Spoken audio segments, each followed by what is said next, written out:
Hi everybody, my name is Bilal Brohi. I have with me a very special friend, Faisal Baig. We go way, way, way back. Okay, I'm just going to address the elephant in the room right off the bat. Okay, so have you been following the scene, the dynamic that's shifting in Islamabad with the gigs and with more and more gigs getting shut down, and it's getting really tough for organizers to pull off good creative commercial events. Do you think it's just like a power dynamic? Do you think it's just politics, or do you think even things like how it's been mainstreamed on other social platforms and like misrepresentation? I mean, how do you think we sort of got to where we are? Yeah, it's a really tough one. As I said, when I started, I never ever thought I'd even be paid a dime Yeah. ever for this. It was Yeah. a hobby Yeah. for me, right? And then, But that's like rewinding 20 years. yeah, but so what happened after that was, and you were there. Yeah. You were there.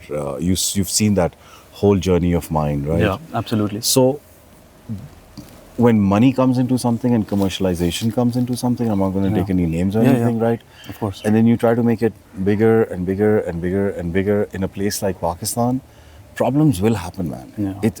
It's underground. It's called underground music for a reason. Yeah. It's supposed to be. I feel it's still supposed to be intimate.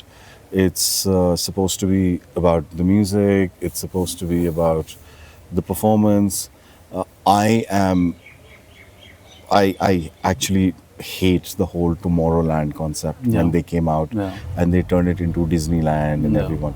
Okay, fine. So they gave a huge, insane experience of visuals and lights and these huge mega lineups and all. But it took away that intimacy of, Yeah. a DJ with a small crowd No. and just locked into the music.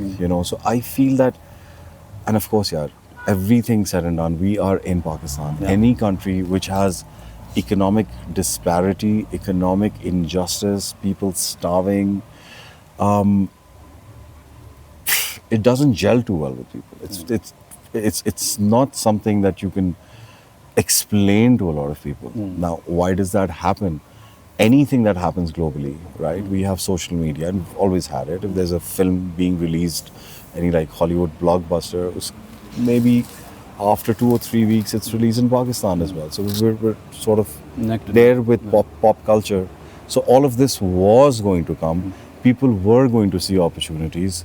People were going to cash in on that. They've done some great work. I never ever thought that, some of my heroes like Jimmy Van M, Anthony Papa, Sander Kleinenberg would come to Pakistan. I'd have dinner with them. I'd play next to them. I could never ever imagine that, right? No.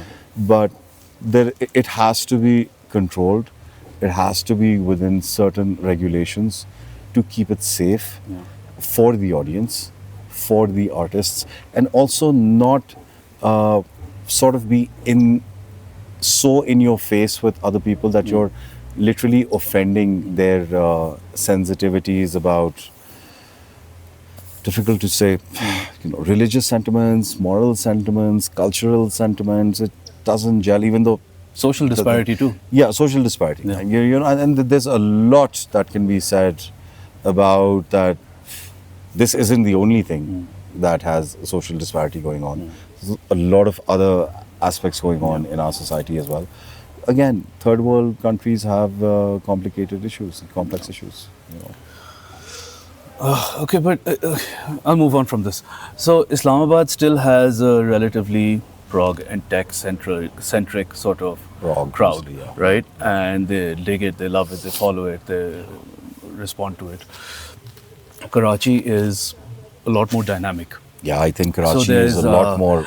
minimal tech. There's the up tempo, like 130 BPM stuff going on. Absolutely. There's drum and bass. There's all kind of Yeah, like yeah, trip yeah, hop yeah, yeah, yeah, yeah. Really good situation. stuff. Yeah, yeah. Even like the clubby big room stuff. Yeah. They'll Yeah, do the yeah, clubby yeah. stuff as well, which Top is like 40s. non-ravey. Yeah. They do that as And well. there's also like a coffee culture popping up. Yeah.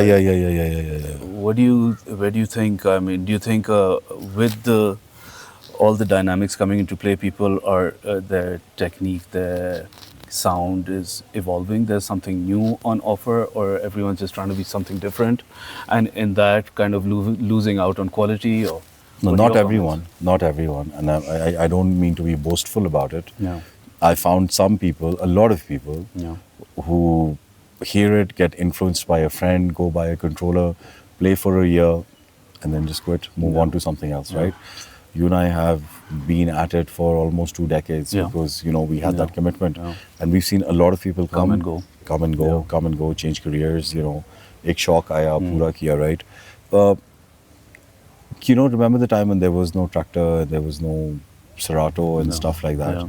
You didn't have so many DJs. Yeah, because you had actually had to those- pay attention and pitch it. Exactly, and then there were nights when you Yeah. and I have played 8 hours, Yes. 9 hours, which I still feel is what Amazing. it's supposed to be. Yes. You have to give trust to the DJ. You got to trust the DJ for this huge, long journey, and then he can show you a certain dynamic range and go through different genres. And you all. got to earn that spot too, right? A little bit. I earned it because when I started, it was, and whenever I speak publicly, I will always mention Junaid Mumtaz, Yeah. the first guy Yeah. who literally called his friends together every weekend and just used to play for them. So he literally laid the foundation, on which we Yes. got to stand. Yes. And so at that time there weren't these tutti frutti lineups of 7 DJs in one night, or I even see 12 DJs in a night, everyone playing back to back, night being just 6 to 7 hours. Yeah. What can you do in an hour as a DJ if you're mixing nothing? In the studio, you trust the process. You tweak, refine, and push boundaries, always with an ear for what's next. At Block Bytes Capital, we approach crypto investing the same way. No hype, no chaos, just clarity, consistency, and disciplined performance. Built by a team deep in the blockchain scene since 2016, we create smart, low to mid-risk portfolios that let your capital work while you focus on creating. From long-term strategies to monthly payout systems, every product is engineered with precision and backed by active risk management. Legally compliant, transparent, secure, and always aligned with your goals. Culture moves fast. So should your money. Block Bytes Capital. Invest like a builder. Grow like an innovator.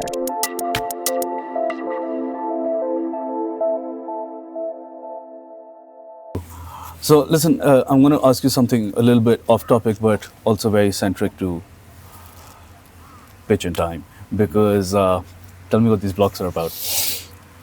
These blocks are a company called Block Bytes. They are a company called Block Bytes. And the BB also is very cool because your initials are also BB. That's right.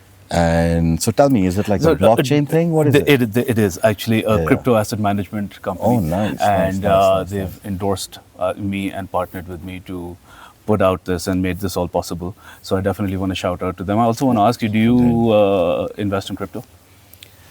I miss that train, man. I miss that train when Bitcoin was really, really, really affordable. Yeah. And my friends kept saying, do this. No. And I said, this makes zero sense to me. No. It makes no sense whatsoever to put money into something which I can never hold, never see, and you get this code that you can never memorize, right? And अब मैं रोज अपने आप को जूते मारता हूँ बहुत सारे. Okay, so let me give you a little bit of insight. It's not that difficult. And they've come in to fill in a void for people like you and I Oh, who have no fantastic. idea what to do with it. So they offer 3 or 4 different products, low to mid-risk portfolios where you can invest long-term, you can invest short-term, you can put in, like, let's say, a certain amount of money for monthly dividends, Yeah. and they will manage your crypto portfolio and tell you where to invest in, kind of like asset management in banks. Oh, really? Right? So, and they're coming up, man. I mean, we're doing a lot of cool things together. I recently did a campaign where they had multiple sites up in Times Square. Oh, that's And, fantastic. Yeah. So they're doing really, really cool things. No, Definitely. it's definitely a space people are very, very, very interested in. No. I've seen videos of very, very successful businessmen who are also very seriously in crypto as well. Yeah. And I think a lot of the governments around the world are taking it very seriously at this point. which is a positive thing for my friends who are in crypto are happy. But it's also a very volatile. You need nerves of steel, Yes. I've heard, to be doing crypto trading because you can be. Spot trading and stuff, yes, definitely. Because it's kind of like the stock exchange, right? So, I mean, obviously, I wouldn't go in and do those trades myself, and that's where people like these guys come in. Yeah. So, shout out, guys. For those of Absolutely, you who don't know, blockbytes.io, blockbytescapital.io, go check it out.